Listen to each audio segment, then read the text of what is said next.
The Dental Download podcast is your source for insight into dental school, conversations with dentists, specialists, and leaders in the industry. With new episodes every Monday morning, I'm your host, Haley Schultz. Let's get into this week's episode. Welcome back to another episode of the Dental Download podcast. I asked you all for ideas for solo episodes, so this week I am delivering on one of those, and I'm going to be talking about things I'm looking forward to or things coming up when it comes to fourth year of dental school, since I'm about halfway through my third year now. If you're looking for more episodes with guests, I also have plenty of those, so feel free to scroll back through old episodes if that's what you're looking for.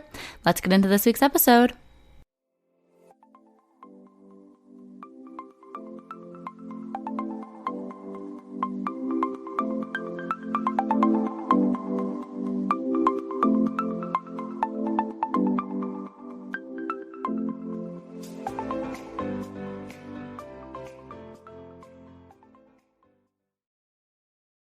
Want to make a podcast? Spotify's got a platform that lets you make one super easily and then distribute it everywhere and even earn money, all in one place for free. It's called Spotify for Podcasters. Here's how it works. Spotify for Podcasters lets you record and edit podcasts right away from your phone or computer, so no matter what your setup is like, you can start creating today. Then you can distribute your podcast to Spotify, but also everywhere else podcasts are heard. Video podcasts are also available, and you can earn money in a variety of ways, including ads and podcast subscriptions. Did I mention it is totally free, no catch? I've been using Spotify for Podcasters since the very beginning of my show, and now we're nearing our 200th episode, so I can definitely say it's an easy platform, and I've really loved using it. So be sure to download the Spotify for Podcasters app or go to www.spotify.com/podcasters to get started. So a quick little recap, since I love to do these each week before we get into the topic of this week's episode, and I'll also give you a preview for what's coming up. So next week, we're going to have a guest, and that is a first-year dental student at Tufts. We talk a lot about diversity in dentistry and the Native American population specifically. And it's a really interesting episode, so I'm excited to share it all with you. And all the next coming weeks, I have guests laid out for quite a while, pretty much up until December. And with all of your help, so thank you, I was able to plan out the solo episodes based on the input that you all gave me on Instagram. So if you don't follow on Instagram at Dental Download Podcast, please do. And always, I would love to hear your input, your ideas, guests that you'd like me to have, especially if they're dentists. I'm very plugged in with a lot of dental students, as you would assume, but I don't know as many dentists. So if you know any dentists and have their contact info or Instagrams, whatever it may be, please let me know, because I'm always looking for more guests to keep the show rolling. As for this week, it was kind of interesting because I had 5 patients scheduled, I believe, but on Monday, the very first one did not show up because they overslept through the appointment, but they, despite that, seem like a reliable and really interested patient in their treatment plan, so I'm giving them one more chance, and I scheduled them for 1 p.m. next time, our afternoon slot. So hopefully that goes a little bit better. And then I did a prophy on Monday as well, and I think we had a lunch and learn. And then on Tuesday, it was like such a fun day in dental school. You all know I talk about it all the time, don't mean to be complaining, but I just haven't done a lot of restorative work or a lot of true dentistry. I've just been doing a lot of perio things and exams and planning treatment that doesn't end up happening because the patients decide not to come back to the school, things like that. So it was so fun. I got to do real dentistry. The patient is on board for the treatment plan, consent signed, payment is there, we're doing it. And doing it is going to be a bridge on the lower right and then a maxillary upper RPD. So I'm excited to get to provide those. There's already an existing bridge. So what I did on Tuesday was I sectioned the bridge and removed the crown for the tooth that has decay under it, which is why we were doing the bridge in the first place. And once all that was done, that was pretty much the end of the appointment time, and got a temp on as well, which is a temporary crown. And at the next visit, I will take off the temporary crown, get the caries out, do a core buildup, re-prep the tooth for a crown, and then try to get the bridge off of the other half of the bridge, so the abutment tooth on the premolar. Try to get it all off and then refine that and get a PVS impression for those bridges to be made. But we'll see if all that can get done in one appointment. But it was just fun to be drilling and doing dentistry, and I successfully got my IAN. The only restorative I've done has been local infiltration. I haven't needed to do an IAN, so it was good to get to try it on a real patient finally. I did some in oral surgery on my rotation a couple weeks ago. I have a whole episode about rotations, the most recent solo episode, but I literally missed the IAN on most patients, or it just wasn't enough. I don't know, but we had to give more, and the fourth year assisting would do another IAN and then it would work. So I either missed or didn't give enough, but either way, I was happy on Tuesday that it was successful. And I think I learned things throughout my rotation about getting better at anesthesia. So that was a nice experience, and it was nice to see that it paid off, and I got to do some dentistry, and I have some treatment plans. Makes me very, very happy. And then I just assisted in the afternoon. And on Wednesday, I had another great prospective appointment because it was a new patient and we treatment planned. I'm doing a crown from their endo, and then I'm also going to be doing a couple restorations, and I was able to do a same-day hygiene referral, which for us is really great because when we do the prophy ourselves, we get 1 credit. But if we refer to our hygiene students to do the prophy, we get 2 credits. And, I'm not there spending more time with the patient. I can go home and study or do whatever I need to do. So you're less time there, and the hygiene student gets practice. So it's really, really a win-win. So that was fun. I got to refer to hygiene for that patient's prophy and finished early. And then today, when I'm recording, is Thursday. I had a patient at 9 a.m. And this is what I was saying is like ironic situation happened today. My 9 a.m. patient was not able to be seen because they were too hypertensive. It would be too dangerous to treat them. And then I was doing my endodontics rotation in the afternoon. So I think we do that once per semester where we just assist in the graduate endo department. And you're supposed to assist on a procedure, but that procedure also could not happen because the patient was too hypertensive. So that was just like weird that happened twice in one day. It's not that uncommon, especially in oral surgery. A lot of times if patients can't get their blood pressure down, that we can't treat them. So what happens after that, if you're curious? So this same patient I saw this morning, this is her second visit. Her first visit, we saw her too hypertensive to treat, sent a medical consult to her physician. The physician responded and added a new medication. The patient took the medication, came in today for their second appointment. Blood pressure is still too high for treatment. So we're going to have the patient actually go into the physician this time and get reevaluated, get a new medication structure going on or something. This is obviously the physician's expertise area, not ours. So we refer to them to come up with a new treatment plan that's going to get her blood pressure in a safer range, not even just dental treatment, but in general, get this patient's blood pressure under control for their overall well-being. But we can't proceed with a treatment plan that's very comprehensive, perio, oral surgery, pros, restorative. None of this can happen if the blood pressure isn't in a healthy range, which if you're curious what that is, it's 145/95 is like the maximum that we would allow for being able to do restorative dentistry or extractions, like anything with local anesthetic. The epinephrine, that's just a concern. There are anesthetics without epinephrine, but they're not as long lasting and not quite as effective. And just in general, it's just risky, and you never want to take that risk and put the patient in danger. So that was kind of the summary of the week. It was a good week, a busy week, and I was just optimistic because, like I said, it's 2 patients with treatment plans moving forward, and I'm stoked about it. And then the 1 patient lingering if the medications and hypertension can get under control. A 3rd patient with restorative needs. So fingers crossed that everything keeps going that way and I can be busy the rest of the semester and learn a lot and get a lot of practice. So we'll get right into the main topic of the episode next. So, fourth year of dental school is going to be interesting. I obviously don't know everything. I'm not going through it. I just have like the outsider perspective at the moment. But being that I'm a third year now, I know a lot of fourth years. I've been around dental school for a bit. I have a better understanding of what 4 year is going to bring and kind of what I'm expecting, how it's going to go, my plans, everything like that. And I actually have 2 roommates that are fourth years, so I'm firsthand seeing their experiences at least, and they're planning to go into general dentistry. So I'm getting to observe how that looks from an outside perspective, but really like getting all the info of how each element of everything I'll talk about today has been going for them as individuals. And like I said, they're not planning to do a residency. I'm not planning to do a residency, even a general practice residency.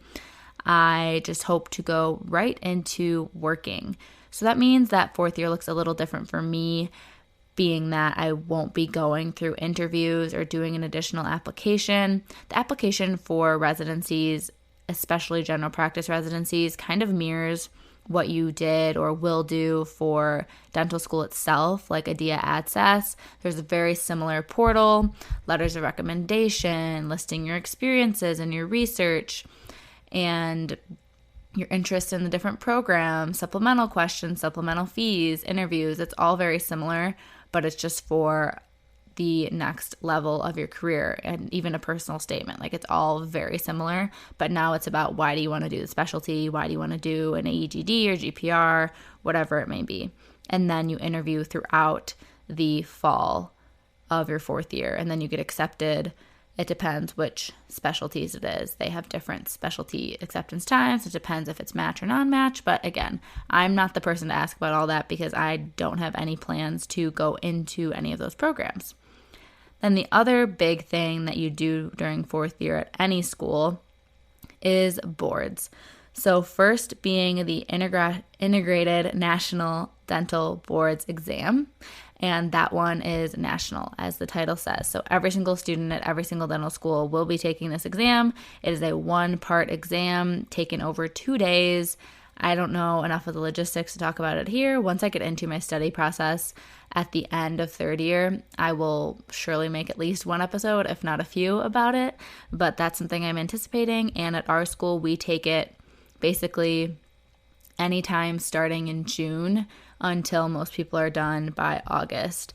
So you can study in the spring of your third year and take it right away. You can study over the summer for a couple weeks and then take it. And then you also have another written, multiple choice test for your state licensing exam. 2 of the state licensing companies merged recently, CDCA and REB. So I might not have the exact number. It's either 46 or 47 states are licensed through this one exam now since they merged. But previously you needed to kind of figure out where you were going to practice to know which licensing exam you had to take. But now most states are covered. However, that's still not every state. So depending where you want to practice, it might be a different exam. But for me, it's the CDCA. And there is a written multiple choice test for that as well that most people take, again, either late summer or early fall. And then in the fall, it just happened a couple weekends ago for our dental school. We hosted in October. All the fourth years take their clinical boards for endodontics and prosthodontics. And then in the spring, usually in March is when it's hosted at our school, all the fourth years have to take the CDCA clinicals again for restorative and perio, I believe. I could be mixing things up, but that's what I remember hearing. And those are expensive tests. I think you pay like over $2,000. And if you have to retake anything, you have to repay for everything, not just like the portion that you need to retake. And you have to pass them all and pass all of those multiple choice tests and meet all of your dental school's graduation requirements in order to graduate and get that doctor of dental surgery or doctor of dental medicine. So it's a lot. It really is. And there's some other components of fourth year that I'm kind of thinking about that I want to mention to you all as well, that are like the interview process, getting your resume and everything together, but then also talking about individual graduation requirements at our school, and also just how I'm expecting my life to be. So that's kind of what we'll talk about next. All right, the next thing notable to talk about for fourth year is me trying to find a job. Like, I'm already kind of thinking about it. Not even kind of. I am. I'm thinking about it. I'm looking, even though it's early. That's just how I am. And I would love, love, love to have my job figured out going into fourth year or right at the beginning. So that would mean April, May of 2020. What's next? 2023 is next year. I would love that. Then I don't have to be as stressed fourth year. I can just focus on learning as much as I can and getting ready to graduate.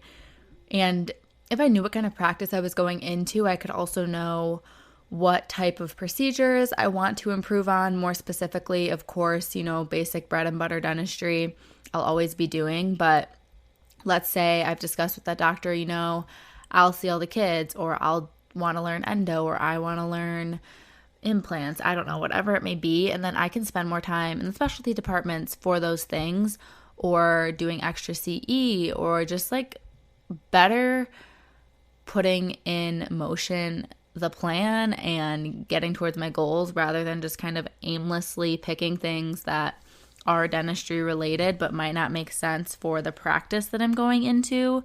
Or if they never do endo and they're like, honestly, I'm not great at endo, I won't be a good mentor for you, then I probably just won't do endo. And if they're great at other things, they're going to mentor me in other things, I'll just focus on that.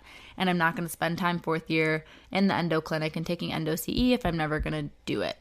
So that's kind of what I mean by that, and why one of the reasons I think it would be helpful. Another reason is so I can start looking for housing and just kind of get excited about life after dental school. So the earlier I can find a job, the better. Personally, I'm not going to rush into it. I have a few connections and things from my hometown. I don't have any family in dentistry or any even personal connections in dentistry. It's just through meeting people that know people kind of thing, is a couple people I know, and the dentist I shadowed in undergrad, stuff like that. Just people I want to follow up with, my family dentist, things like that. Ask to go see them at their office, ask about when the day is over or during the day, just kind of pick their brains in general about their career, things they wish they did, things they wish they knew, if they're looking for associates, if they are looking for an associate, is it a potential transition situation, or is it just an associate and they have no intention of retiring anytime soon? My family dentist is a pretty young woman. She's had the practice for maybe 7 or 8 years now, but I'm sure she's nowhere near retirement, but she has the space and I'm sure is looking for an associate eventually to boost her own income. So things like that I would love to follow up with and see where people that I've met over the years heads are at, people through the Washtenaw District Dental Society, which is the district Ann Arbor's in, or from my home dental society. I think it's Detroit Dental Society or Oakland County Dental Society. And then different podcast guests I've had that might be in-state or out-of-state, just to put it out there. Hey, we met XYZ event when I was a first year or a second year. Well, I'm nearing the end of my third year now and I'm really looking for a job. I wanted to talk to you a little bit about the associate life and if you have any advice for me. Also wanted to see if you happen to know anyone hiring in blank area. And we'll see where that goes. I'm not at the point where I'm reaching out to a ton of people yet, but I've met up with one of the connections that I have in the town that I'm from. That's about as far as I've gone so far. And I'm sure that I'll probably also interview with 1 or 2 DSOs. We have so many opportunities with them through them sponsoring events at the dental school. I'm sure a lot of you do as well. And what I've heard is good to do is to get your contract from the DSO and use that to try to negotiate with your private practice offer as well, because a lot of times the DSOs are offering a higher compensation because they have that big backing of a huge company behind them and they can afford to do that, versus a private practice. It might just be one person and that's a big investment to put into you. But even if you can kind of meet in the middle or something and be locked into a higher daily minimum, would be a really great thing. So that's kind of my plan. And I mean, I'm not 100% that I can't work at a DSO.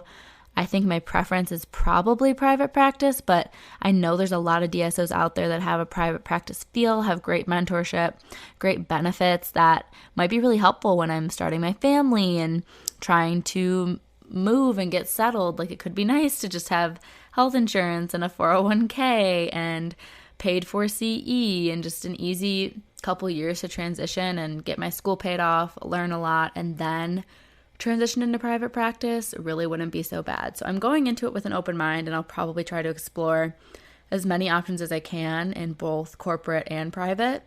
And it's kind of funny because today I was working on my resume for literally no reason. I was just procrastinating schoolwork, and I opened it up and I started to change things around based on what we had been told in a presentation from a person that used to kind of work in HR and dentistry, and was telling us how the different AI, robotic resume reviewer systems work before they even get to a real human to review it. And they're even a real person, studies say they only look at a resume for 8 seconds or something.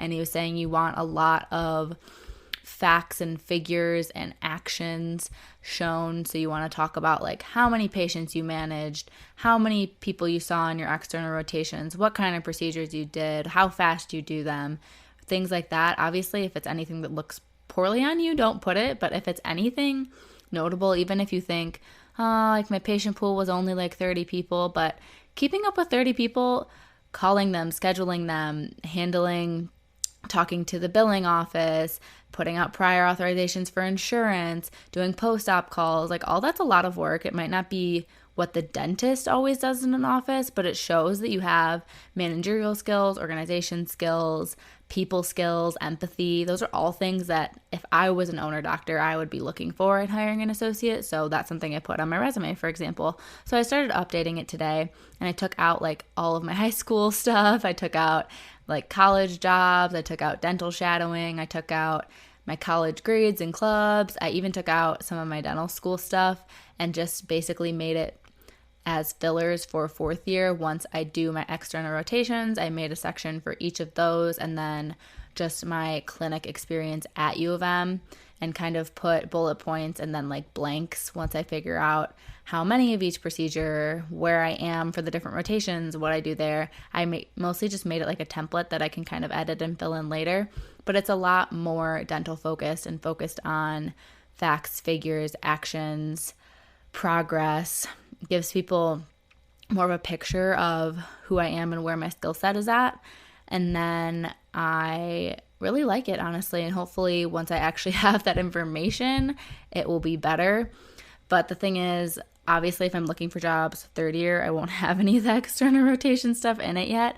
We actually do go on a 2-day external rotation during third year, and mine is going to be in December. So I guess I can add that there. But fourth year, you go on 3 to 4 weeks every semester. You're supposed to do 10 total, but we might end up doing 12 because I know when I applied to dental school, they said it was 12, and now it's 10.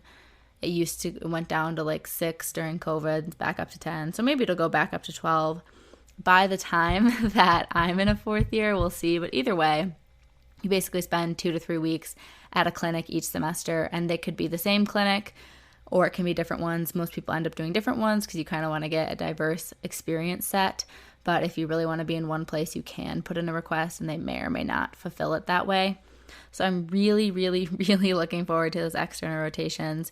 You get a lot of great experience, and you have the chance to do all kinds of dentistry, whatever walks in the door and is in your chair.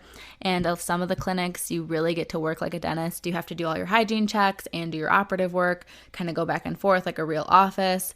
And some places you're seeing a ton of patients, extractions, crowns, bridges, fillings, anything, you name it, while doing the hygiene checks. So like a real office. I'm really looking forward to that and challenging myself. I would fluster and be terrible probably if I went like tomorrow, just because I'm just getting cases for restorative in clinic finally. I'm hoping that I'll get a lot of those patients I was mentioning in the intro scheduled during November so that I've done more restorative before I go on these rotations come December. But mine is just 2 days and it's in a clinic in Ann Arbor. So I've heard you do a lot of extractions there. So at least I have oral surgery under my belt before I go there. And I like the other students that are doing the external rotation with me, my classmates. And I think that'll make it fun too, because then at least we can support each other, help each other, and travel there together, everything like that. All right, so to finish off the episode, the last thing I'm going to talk about is just kind of how I'm expecting the schedule and stresses to be of fourth year. So you all know I do a ton of student organizations, leadership, lots of things I'm involved in. I don't think my YouTube and podcast is going to slow down at all of fourth year, but my club involvement will, at least leadership positions. So my ASDA chapter presidency will end in January, February-ish before the ASDA annual session. So after that, I won't have any positions in our chapter.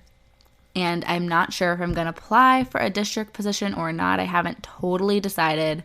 I'm leaning towards yes, because I feel like I'll have such FOMO not being in leadership at all. And it's been so fun and rewarding, and I want to continue being involved. So I'll probably apply for a district position.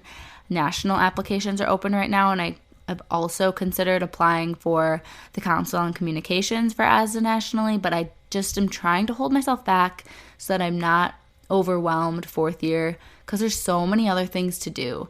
But it's also a really great experience. So I'm just on the fence. I have pros and cons in both columns. So you guys will know eventually if I ever apply for that, and then if I get offered the opportunity after that.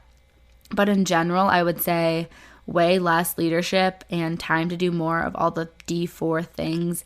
Like I said, studying for boards, going on interviews, trying to meet clinic requirements and test case requirements, and submitting case complete forms. So I've told you all about the clinic requirements. You need X amount of credits to graduate. Every procedure is worth certain credits. But like today, when my patient wasn't able to actually go through with the procedure, even though I was there, the patient was there, we were there for an hour and a half, I don't get any credits because we didn't do a billable procedure. So it's kind of interesting the way that works out. But we have to meet the total number requirements, and then I also have to finish all my test cases and pass them, and then we have to submit a certain amount of case complete forms, which basically means the patients are done with any treatment and all that they need is their annual exam and 6-month prophy, or if they could be perio maintenance too. But basically you finished all their restorative needs, their treatment plan, if you will, is complete. And that is just a way to show that we've gone through that with a patient and really brought them in, had a plan, and then fixed everything. And I don't know how many of those we need, maybe 10, 15, 20, I'm really not sure, but there's a bit. So you start working on those as soon as fourth year begins. And as for having more time as well, I kind of mentioned this in the beginning, but I would love to join a study club or two where you go over different research or techniques or dental materials or just new information and learn together. I think that would be really beneficial and a great way to use my time. It's something I kind of want to transition into doing once I am a dentist. So it would be good to get that habit going, those relationships going, that skill set going, because I'm really not great at interpreting research articles themselves. I can obviously read a normal article or blog post about something written for dentists and understand it. And I can understand research articles as well, but not as quickly or as great at interpreting data and everything like that. So it would be a good skill set for me to continue to work on. And also probably putting more dedicated time into CE, maybe once a week I watch an hour CE or something like that. So overall, I would just say I'm really excited to know, hopefully by this time next year, but I mean, realistically, a lot of people don't have their jobs worked out until February, March even of fourth year. So if I did have something figured out a year from now, I would still be ahead of the game. But hopefully a year from now, I will know where I'm working, which would mean where I'm moving to.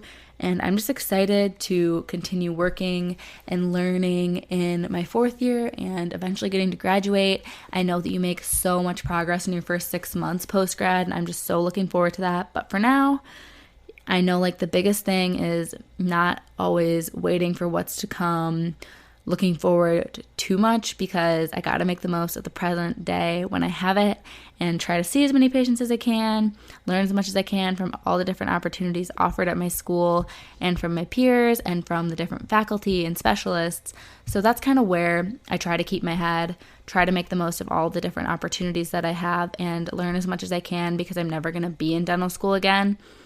Even if I did somehow go to a specialty program, I'm never going to be in normal dental school again. So that is everything for this week's episode. I hope you all enjoyed it, and I will talk to you next week with our guest from Tufts.